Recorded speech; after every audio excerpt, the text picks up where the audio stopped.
Okay, good morning, everybody. It's really nice to be here. I realize there are a lot of faces in the room that I don't know. I've worked actually on Alagille syndrome and with the Alliance since it was formed.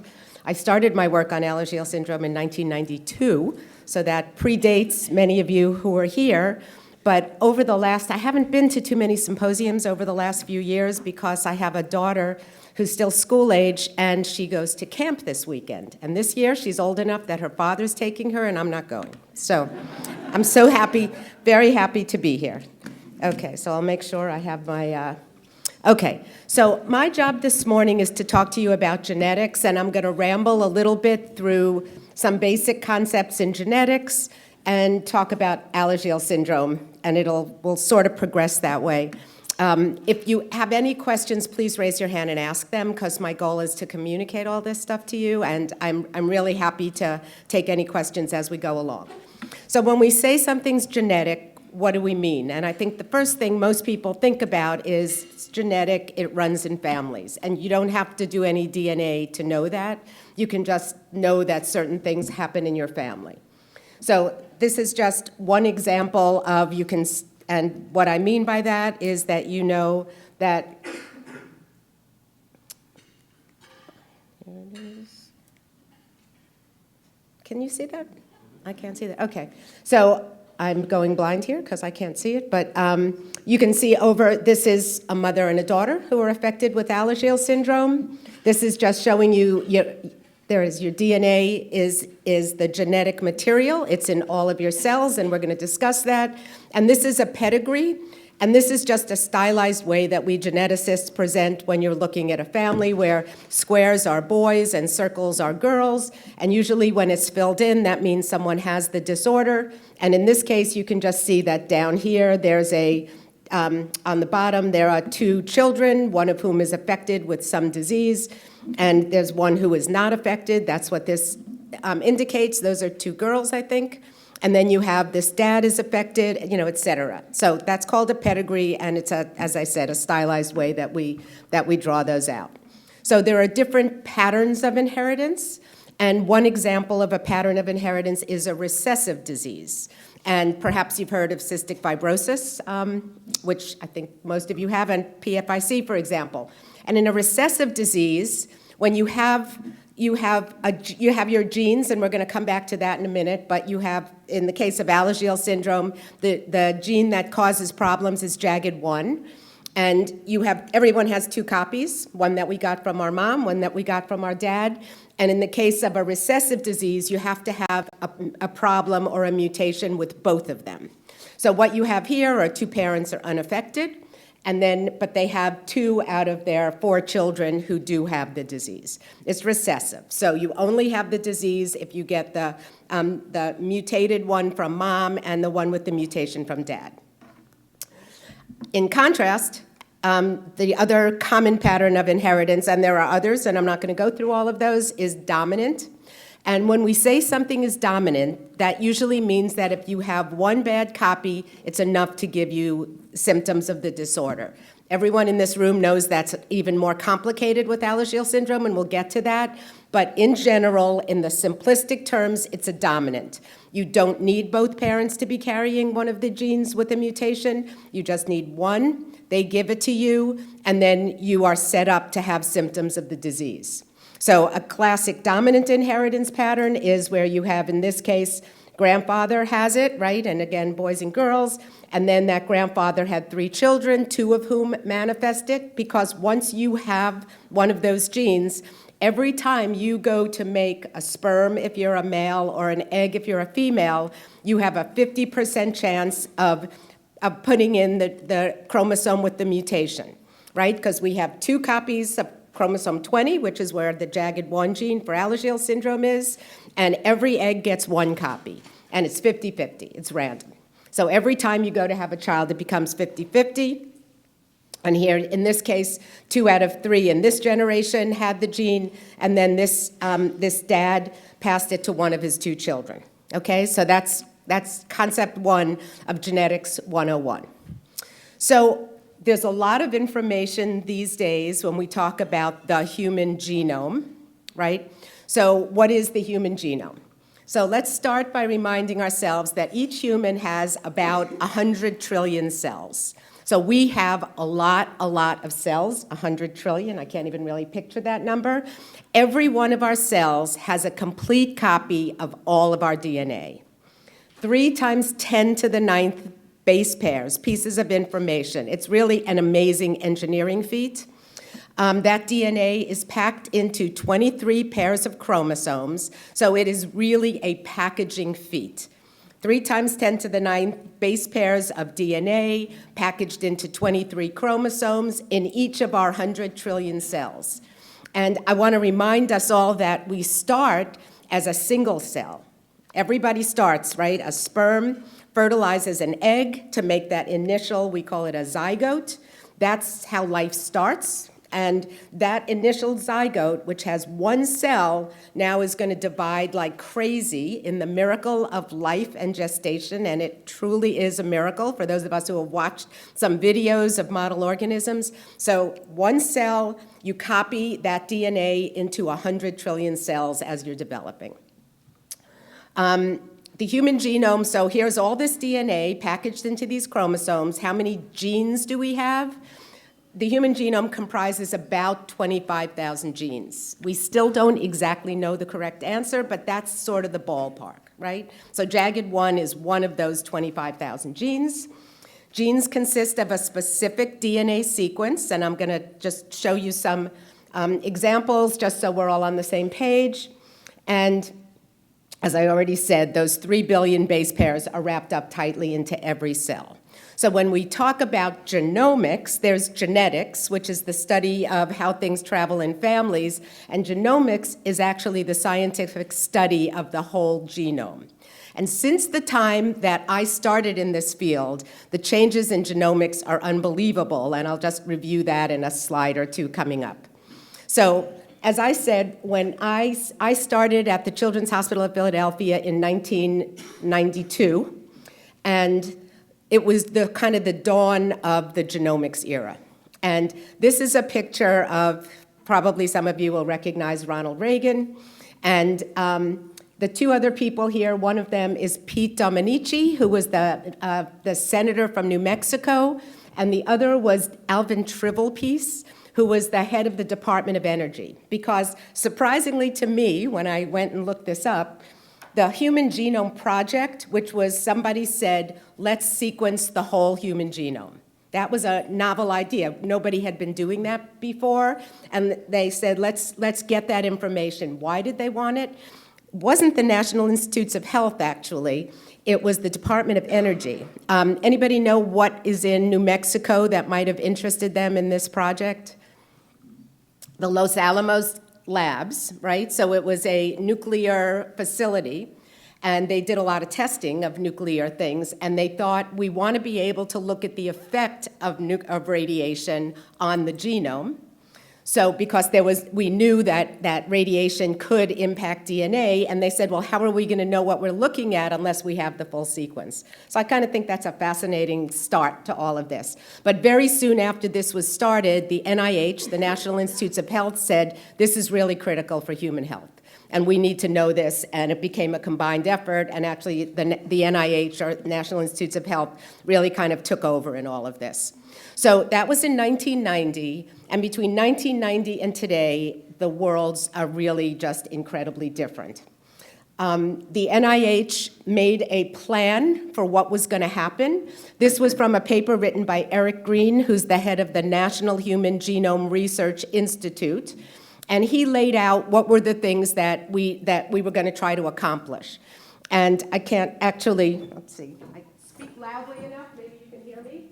But we were going to first learn the structure of genomes, what are genomes made up of. Then we were going to learn the biology of genomes, how they function. Then the biology of disease, what creates a disease. Then the science of medicine, how do we impact things.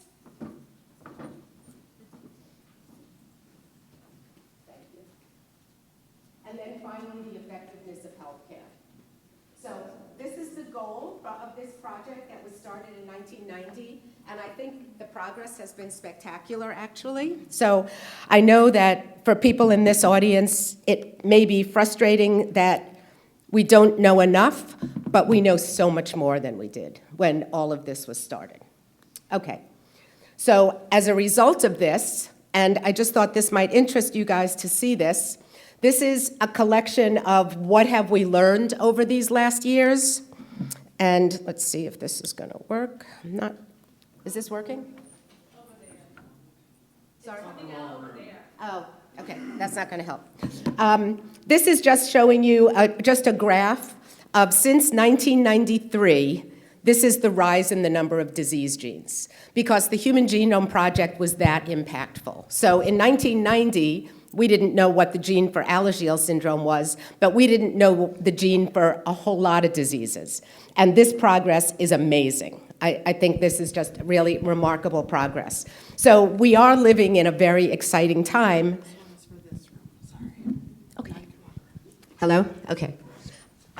Oh, how many things can I hold in my hands at one time? Okay, but you get the idea. It's a time of really spectacular of progress.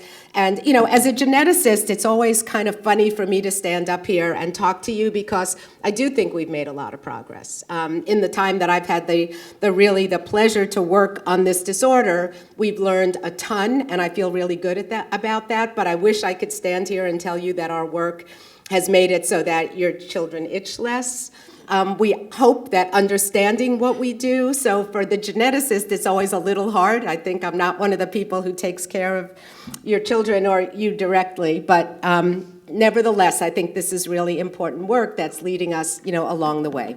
Okay, so I told you a little bit of, you know, we're going to just make sure that everybody understands. So what does it mean? So what is it? I'm so bad at this. Okay. I'm going to walk around with this. Okay. So what does it mean? What are we talking about when we have a gene? So 3 times 10 to the 9th base pairs of DNA, and along that way, about 1 to 2% of all that information codes for genes.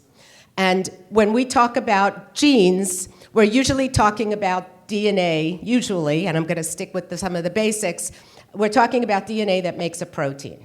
So there's a gene for jagged 1, and it makes a protein called jagged 1. And that protein interacts with other proteins. So what does a gene look like?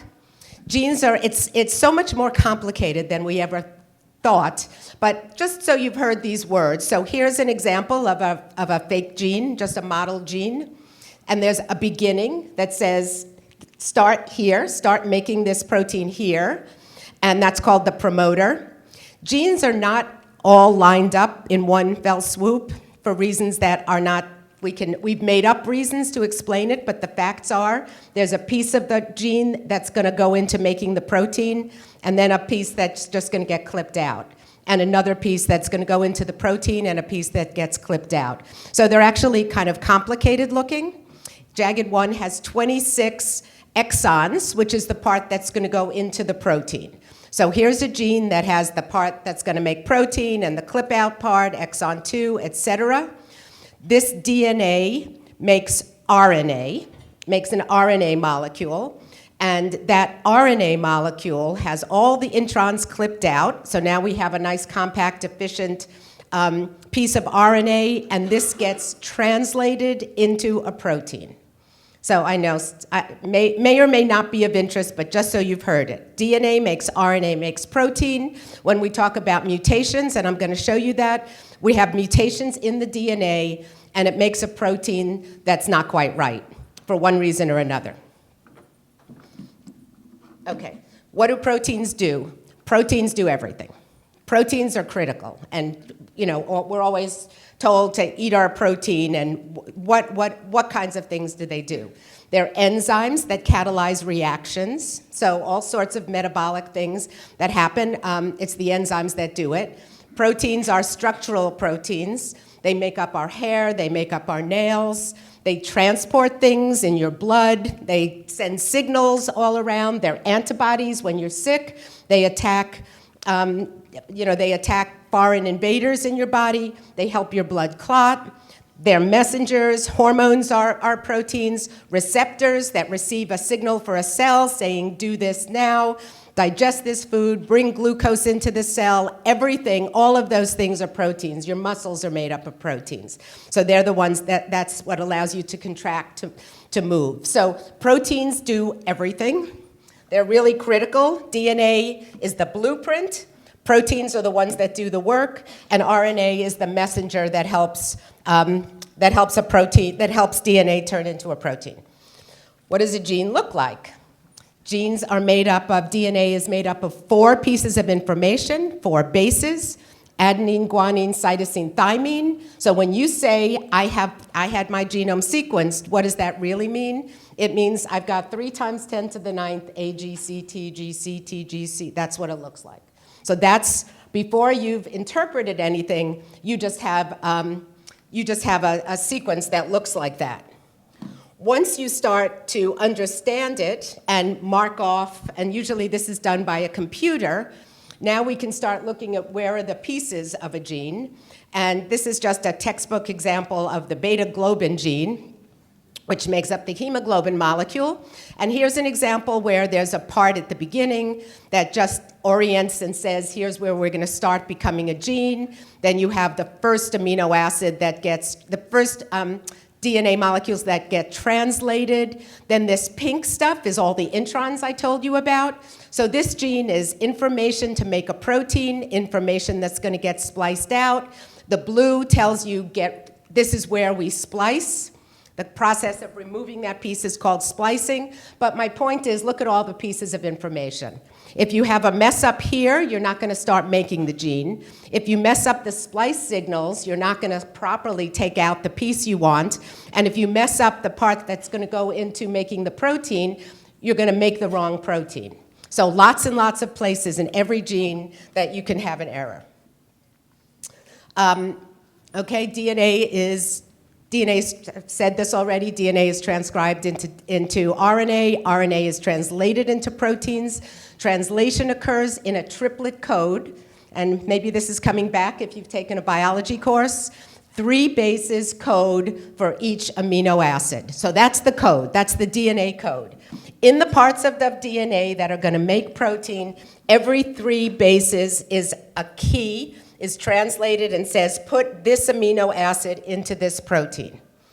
This is, and I know you probably can't see this, but this is the code. So specific bases make specific amino acids. So AAG puts in one amino acid, TAC puts in a different one, and this is the code. So we have to look it up, when we see these changes. And now we have beautiful computer programs where you do your sequence and it tells you here's what was there and here's the protein that's going to be made and here's the part that's different than the regular sequence. But that's how it works. So every time the code goes along and in the process of translation, you're going to make a protein that's just a string of amino acids. Okay? So I hope that didn't bore you to tears, but that's the basics of what we're talking about when we're talking about genetics. So now what happens when you have a mutation? We just talked about how every 3 nucleotides codes for 3 nucleotides in the RNA, and then every 3 puts in a specific amino acid. But if you have a mutation, which is a change in the sequence of the DNA, so here's a case where the normal hemoglobin molecule in this position, which is the 6th amino acid out of I can't remember how many, is supposed to be a GAG on one strand. We won't go into strands and binding, but it makes an RNA that says GAG. That RNA codes for can't remember, it's glutamine, let's call it a glutamine. So that's the normal amino acid is going to be a glutamine, but now what's happened? You have a mutation. Instead of a GAG up top there, you have a GTG.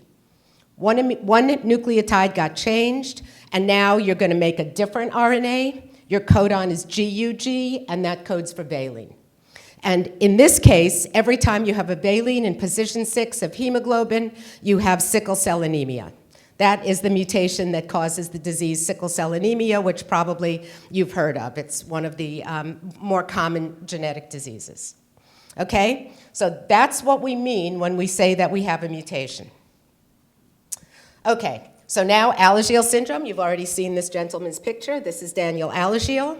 So at the time that I started working on this disorder in 1992, I had heard of this disorder, but only because David Piccoli introduced me to this disease, because it's a rare disease. And I was a new faculty member at CHOP in Penn, and I hadn't yet decided what I was going to work on.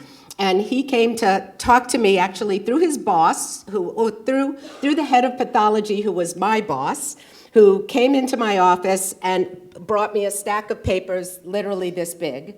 And he never came to my office. I always went to his office, but he walked over to my office, which was in a different building. He walks into my office and he dumps this stack of papers on my desk, and he says, read these and see if you think this would be an interesting project for you. So I said, thank you. I did read the papers, and I did think it would be an interesting project. And he said, okay, good, now meet me in my office. And he set up an appointment, and I walk in, and he had David Piccoli in the office, and we've joked through the years that it was like a blind date, you know? So he got the two of us in there with this stack of papers on Alagille syndrome, and it was a great marriage because we started working on this disorder that, because of where the Human Genome Project was and because things had started moving, it was a tractable problem. We knew some of the tools that we could work with, and 10 years before that, 5 years before that, it wouldn't have been possible. So sometimes, just so you all understand, that scientists work on things that they think they might be able to solve or make an impact on, and sometimes problems are so hard that we don't know what to do, but in this case, we started. So he introduced me to Alagille syndrome, what it was, that it was a liver disease. I have a PhD in genetics from Berkeley, and there's no medical school at Berkeley, so this was really a new field for me. But I read all those papers. I came to understand that this is a disorder characterized by liver disease and heart disease with some skeletal changes and some eye changes, characteristic face, as we all know, and we started working on it. Oh. I didn't even plan that, so. And it's hard to explain for people like me, probably especially, who don't see patients. I'm in the lab for a living, so the opportunity to interact with families is so impactful, and you heard that this morning from Kamesh. It really is it's what motivates us. So I've had the pleasure of working with the Philadelphia group. There's one of the families, Tina and Lowell Gaiman, who've hosted picnics every year since the 1990s. I don't remember what year the first one was, but it has been really an incredible opportunity, so I'm grateful for that. So we started working on this disorder, and the first thing we did, and David told you a little bit of this yesterday, we started collecting blood from patients, and we started looking at their DNA. We had some clues because, as you saw yesterday, there was a patient reported actually in 1986 by someone else, saying patients with Alagille syndrome had a deletion on chromosome 20. So that was a clue. That said, oh, the gene's going to be on chromosome 20. And then you heard that we found a family with a translocation. And that was key because that gives you even a little closer in. We could figure out where it was. And after mapping a whole series of patients, working with Liz Rand, who came from the University of Chicago and had started doing similar things and brought all of her patients, and Ian Krantz, who's my husband, who was a clinical geneticist in training at the time. And we all started working together to try to collect as many patients, understand what the clinical features looked like. And sure enough, in late 1996, we knew what our critical region was. It was on chromosome 20, and we were asking the question, show me what genes are in chromosome 20. I got a phone call, literally, from this very, very prominent geneticist named Lee Hood, who I'm pretty sure is retired, from the University of Seattle, who said, hey, we have a gene, we just mapped it into your critical region, we think it could be really interesting, and we started a collaboration. There were 2 papers that came out at the same time. You know, I was a young geneticist. I was an assistant professor at the time. And here I am working with Lee Hood, which was very intimidating to me. And then another group was catching up and was doing similar work. And we worked with them, but the other group was led by Francis Collins, who's now the head of the NIH. So it was such an august period. I had these collaborators who were trying to help, but we felt so under the hot seat and under so much pressure because we didn't want to not do the right thing. So it was a very crazy time, but really the most exciting of my career. And we looked at that gene that Lee Hood had suggested, and sure enough, when we looked at the first patients, am I missing something? No, I'm sorry, this is out of order. We looked at the first patients, and we decided that we were going to look at a few key families. And you may have seen this family before. This was family number 1 from our studies, a family we've come to know very, very well. And they had 2 children who were affected. So this gave us an opportunity to look for mutations in the gene and then see if it was traveling in the family the way we expected. In this family, the 2 boys were affected. Mom had not thought about Alagille syndrome. Like others I've spoken to in the room, she had a history of some mildly elevated liver enzymes. She had a face that many of you will probably recognize, but she had never considered that she had anything. But then she had 2 sons who had this disorder and questioned for herself, thought that she might in fact be a carrier. And we started screening the gene. I won't go through all the science-y details, but suffice it to say that we looked at this family, and actually this is backwards. I picked the wrong slide, I changed it. The affected individuals are the gray ones, and I'll correct that for the slides that go out. But these are the affected individuals. In the early days, we used a screening technique where the DNA ran through a gel based on the sequence. And all that you have to know is that if you had looked at 100 people who didn't have Alagille syndrome, they would all have a band down here, and these 3 had a band up that was running at a different pace. And that led us to sequence the gene. And there were 2 base pairs that were deleted in their gene in this case. So what does that do? For those of you who know a little bit of genetics or remember what I just told you, when you have a triplet code, every 3 bases is an amino acid, and now you're pulling out 2. So everything slides down, right? So now the 3rd base in that shifts down. And so what happened here is what happens in many, many cases of Alagille syndrome. So 2 base pairs come out, and now everything past that is different amino acids go in. And what always happens, or what most always happens, is that once everything slides, you're going to end up with one of those codons that says stop way too early. There are 3 different codons that say stop. So many codons put in amino acids, and then 3 of them say stop, and that's exactly what happened here. So we could look at this sequence, travel down here, and say, okay, we can see now there's a stop right here, and instead of having this protein, JAGID1, which is going to be, its job is going to be to go into a cell membrane and stick out so it can talk to Notch receptors. It doesn't have a transmembrane domain, it just has a small piece, and we think it's getting degraded. There are other possibilities, but we think you're just not getting the gene being made at all. So now you have 1 copy of JAGID1, and this is the pathway. We had no idea what's the gene for Alagille syndrome going to be. We had no idea, and it was fascinating to us to learn that this gene, JAGID1, is a ligand. That means that it's a protein that sits on the cell surface that talks to a receptor and is part of a signaling pathway. So in humans, very little was known about the consequences of mutations in Notch signaling genes, but a lot was known in Drosophila.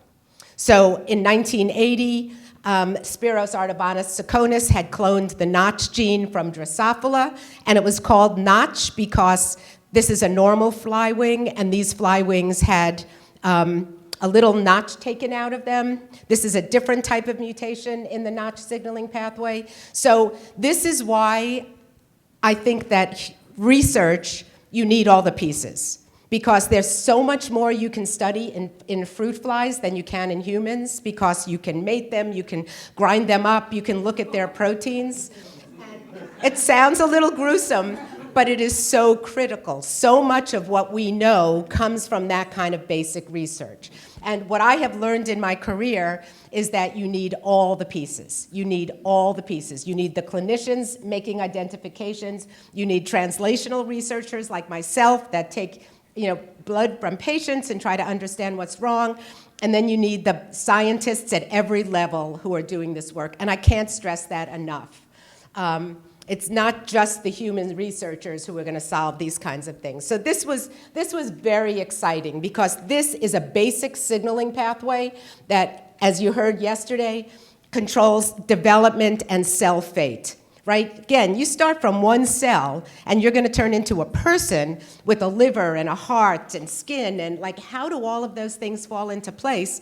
And there are many, many, many decisions that have to get made and turned on, and you become a skin cell, and you become a kidney cell. All of those decisions, this is one of the main pathways that affects that.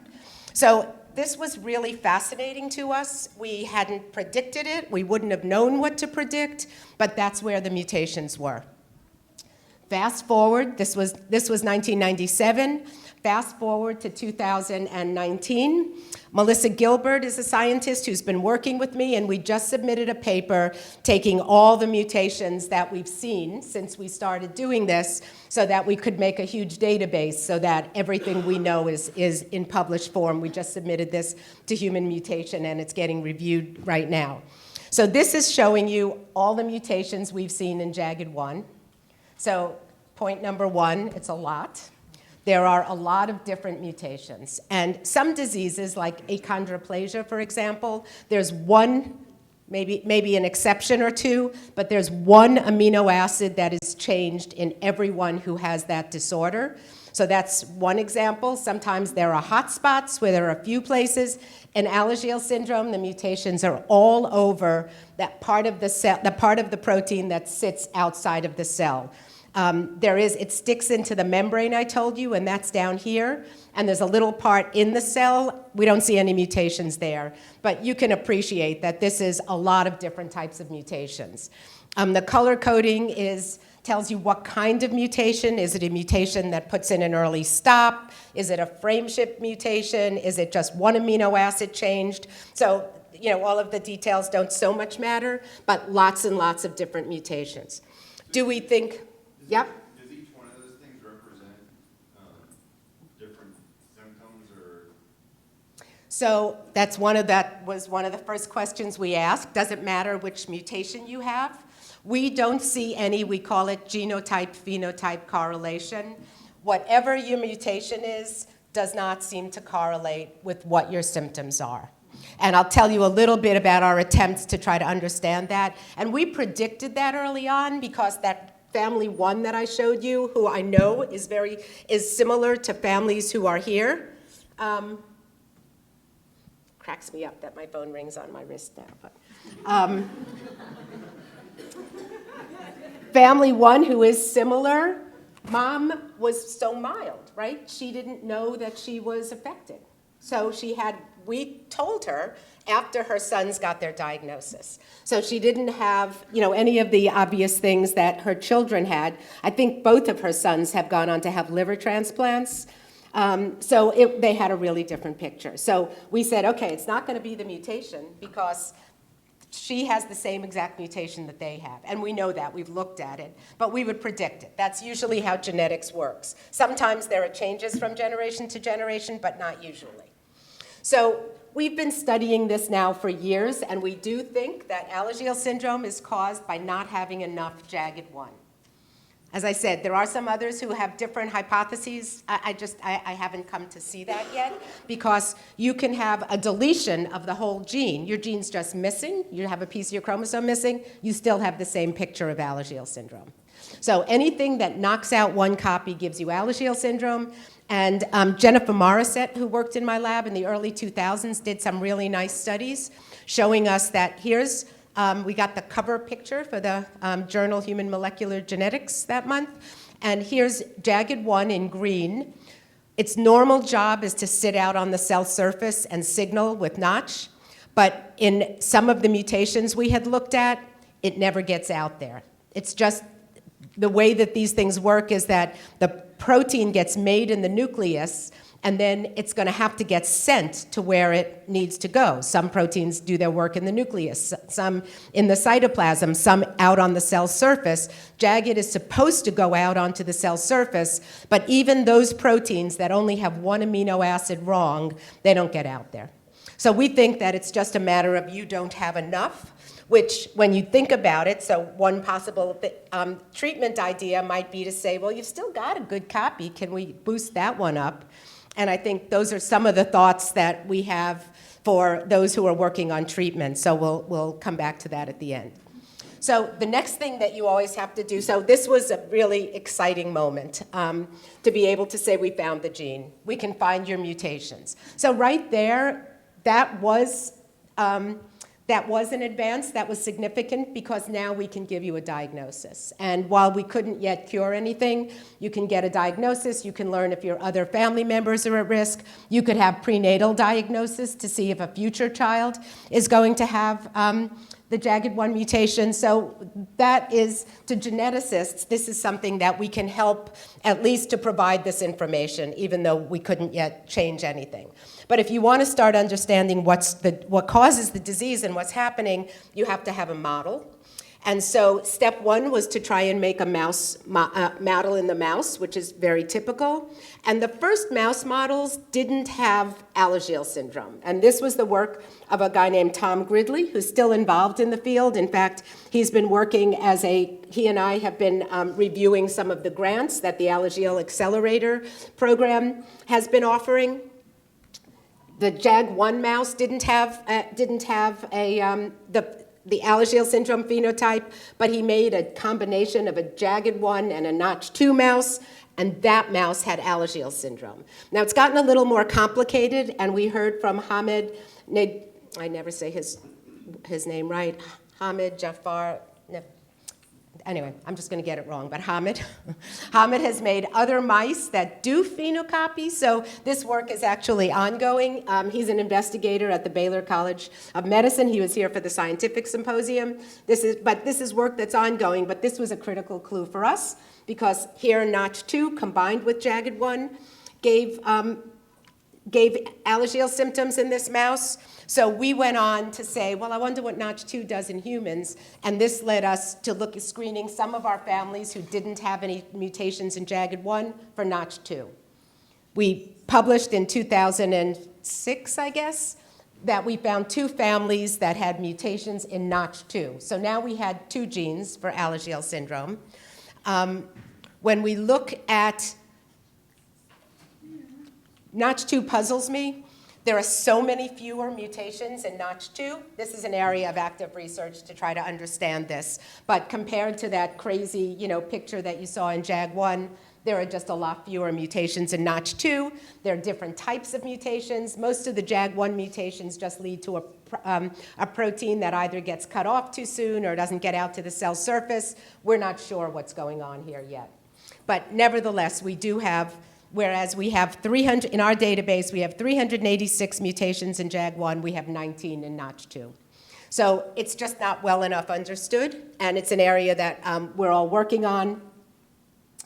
David showed you this slide yesterday, but I'm going to show it to you again, because people always ask, and actually what I forgot to tell you was, when you look at the mutations in JAGED1 and Alagille syndrome, they are inherited from a parent 40% of the time.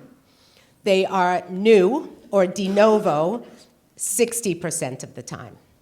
Okay? So that's critical for you to understand what might have happened. Why do you get these mutations? Every person goes from 1 cell to 3 trillion cells. You're copying all of that DNA. Mistakes happen. You have systems in your body that edit and try to correct mistakes. Everybody has new mutations that occur every generation. When we do sequencing and we sequence parent-child trios, we see 2 to 3 de novo mutations in everybody. It's just what's happening. If you have the mutation in a gene that doesn't cause disease or in an intron, you're not going to see it. But if you have a gene, if you have the mutation in a gene that can cause a disorder, you're going to see it. So it is really just random. And there are things like Chernobyl, for those of you who are watching the Chernobyl series. Radiation induces mutations. Most of the people, when you have such high levels of radiation, you just get sick because you're getting all sorts of mutations, in your blood. But you can also get things that affect eggs and sperm. But we really don't understand what caused. Well, we do. We understand that it's an imperfect process. So it's really nothing that you have done, and it's very unlikely. We are all exposed to things all of the time.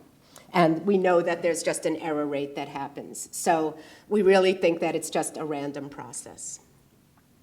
So where are we today? As I said, we have mutations in about 97% of patients. We can find them, which is really remarkable, we think.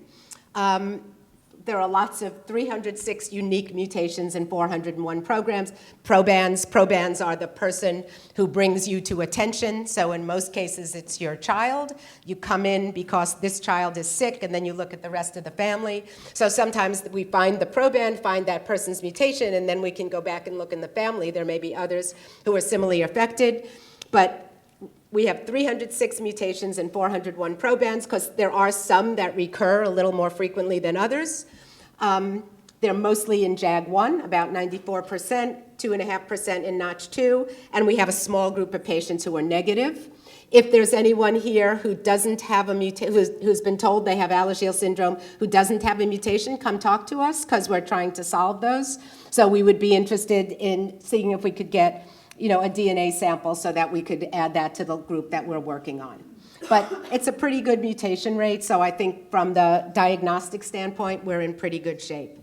Why don't some people have mutations? And there are a couple of possibilities. They could have the wrong diagnosis, and I'll show you a couple of examples where that was true. They could have we missed that variant because it's in a part of the gene that's hard to screen. Or there could be another gene that we haven't hit on yet in a very small percentage. 2.5% have Notch2, maybe there's another gene. So we're thinking about all of those different kinds of possibilities. So the field of sequencing has really changed. And for most of the time we've been working on this, when you want to sequence this gene, you just sequence the gene. You identify that gene and just look at it.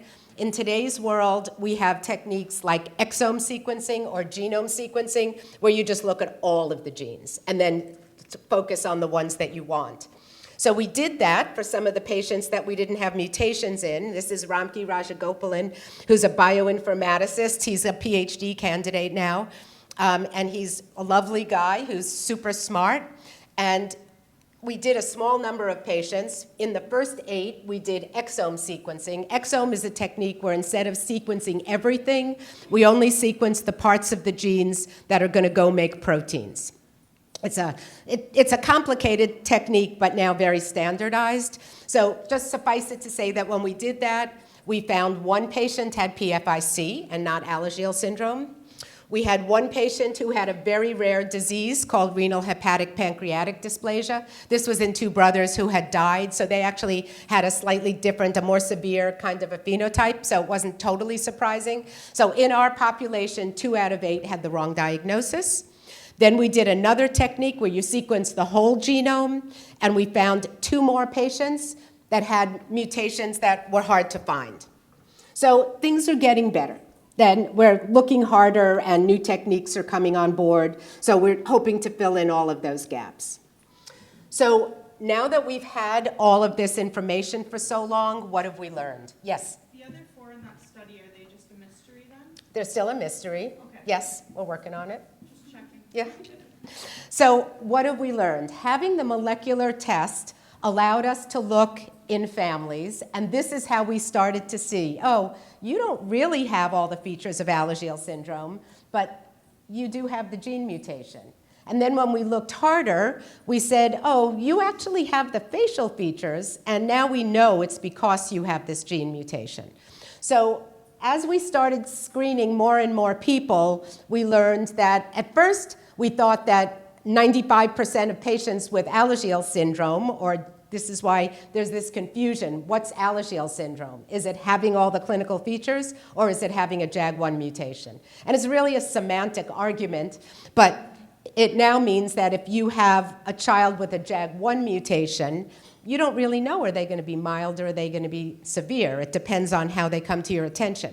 So we know that the frequency of liver and heart disease is lower in relatives because they didn't walk in the door to see a pediatric gastroenterologist when they were 2. So we know there are lots of people walking around who are pretty mild, and we really didn't know that before. So we know it can be associated with very mild disease, and that the risk of significant disease, therefore, is lower than we had thought. So we don't really know what's going on, and since I'm getting close to my time, I'm going to go quickly through this, but I've really summarized this for you. We know a lot about the genetics and the diagnostics for Alagille syndrome. And I'm going to skip that. But the next question is, why do we have such variable expressivity? Why is one person severe and the other person is mild? And so this has become one of the projects that we've been working on. And this is a family, like some of the families who are here, where we have a mom who does have a JAG1 mutation. She's very mildly affected. This is her child who's status post-liver transplant, and his older brother, who also has the mutation, has had a much milder course. So a familiar story to some of you who are here. And we did a study, where we said, okay, now let's take as many patients as we can find, and let's stratify them. Let's decide if they have mild disease, liver disease, this is focused on liver disease, or severe liver disease. And this was done with Benita, along with David and Kathy Looms. And the lab work was the thesis project for Ellen Tsai, who was a graduate student at Penn, and Marcella Devoto, who's a genetic epidemiologist who works with us at CHOP. And we said, okay, let's figure out if they have mild disease or or severe disease, which is not easy. It's easy if you're really sick or you're really mild, but in the middle, it's pretty hard. And Benita worked very hard to come up with a stratification protocol that we could use. And then we said, okay, now we have our mild group and our severe group. Let's look at their genetics all across their genomes and ask, is there anything different? Do people have different versions of some gene depending on if they're in the mild group or the severe group? And when we did that study, we came up with a gene. We were shocked that we did because there were so few patients in the study. But we found a gene called thrombospondin 2. And this genome-wide association study, which is it's a type of test that Marcella was overseeing because it's very statistically heavy. You sequence all across the genome and you compare all of these different markers and all of these different patients. And we came up with the gene. And we thought, okay, this is a great PhD project for Ellen to learn on, but it can't possibly be significant. But we were shocked to find, number one, that the gene is expressed in the liver. It's expressed in the right kinds of tissues. One of our collaborators showed that it does inhibit JAG1 notch binding. And we found that it was upregulated in patients, Alagille syndrome patients, who have the thrombospondin 2 risk allele. So this is an exciting area that is recent. The paper was published, I guess, 2 years ago now. And this is something we're trying to understand, how do we go about solving it? And if we can find other modifiers, then we're able to say, if we can find modifiers, then these can present strategies to say, well, maybe we could play with thrombospondin 2 or inhibit thrombospondin 2. And here's our model that we've come up with. To make a normal liver and to have enough bile ducts, you have jagged and notch talking to each other. You have a little bit of thrombospondin 2, which seems to modulate how much interaction you have. And you make a normal liver with lots and lots of bile ducts.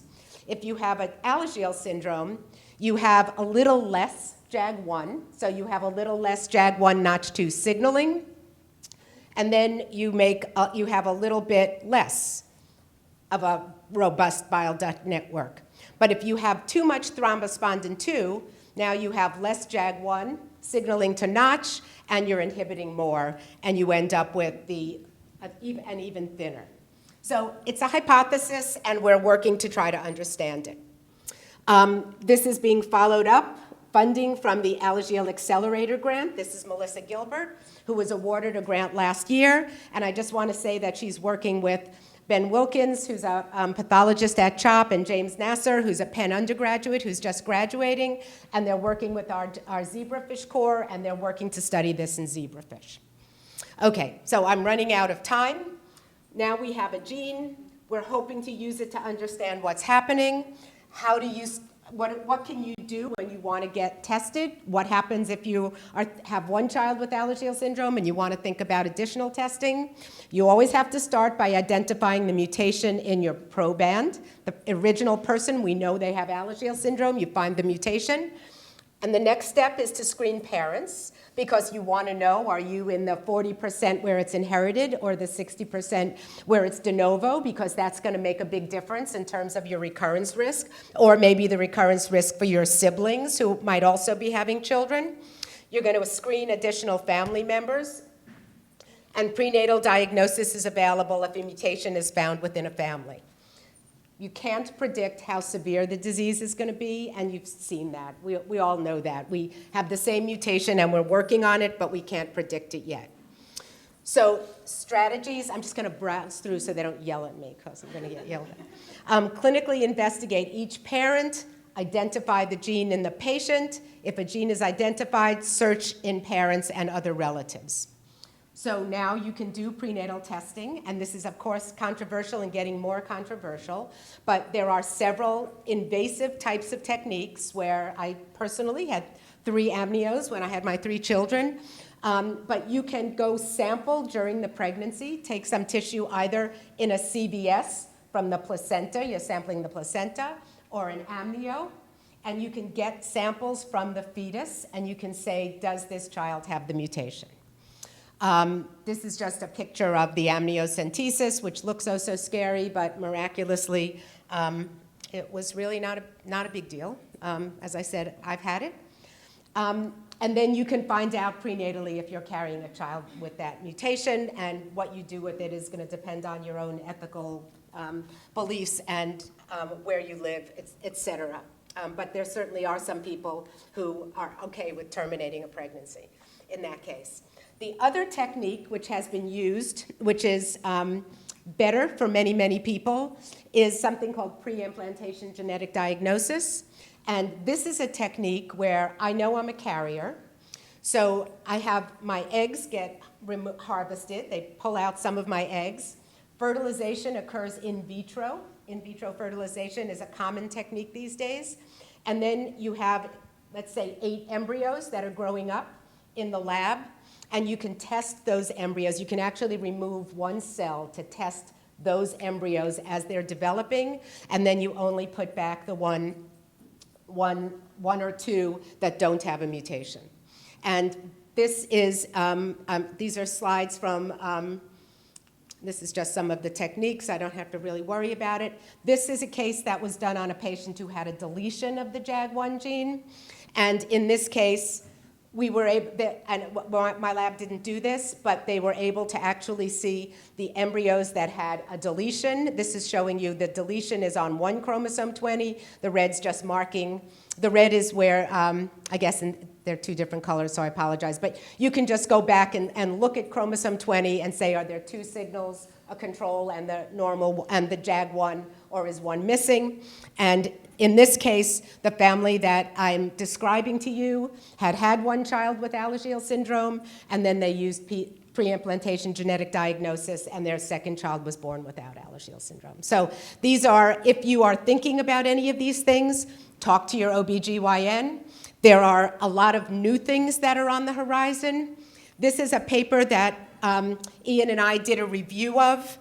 There's a whole field now where you can do prenatal testing without having an invasive test. You actually get blood from mom. There are fetal cells floating in there. It's much less sensitive, but this was a paper that was published by the Baylor College of Medicine group where they were able to do sequencing from mom's blood for fetal mutations, and they did find a patient with Alagille syndrome.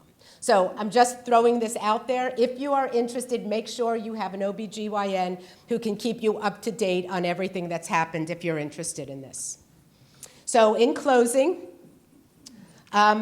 I want to stress again that this work has been exciting for those of us who do it, and it's just hard to describe what it means to be able to interact with families, understand what you're going through. It's so motivating.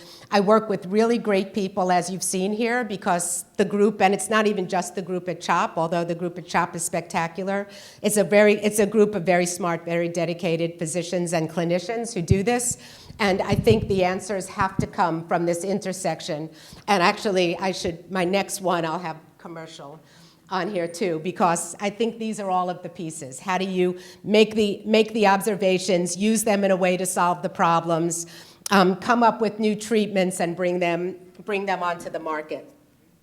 So the future, I do think, is bright. I'm super grateful to everyone in my lab, outside of the lab, everyone that I've worked with. But I think the future is now trying to understand a little more about the disease, and then trying to understand, we know it's caused by not having enough JAG1, and what are the different types of approaches that we can use to try to increase JAG1 in the critical cells. And you all know that it's not a simple disorder because different tissues are affected and you have to get things at the right time.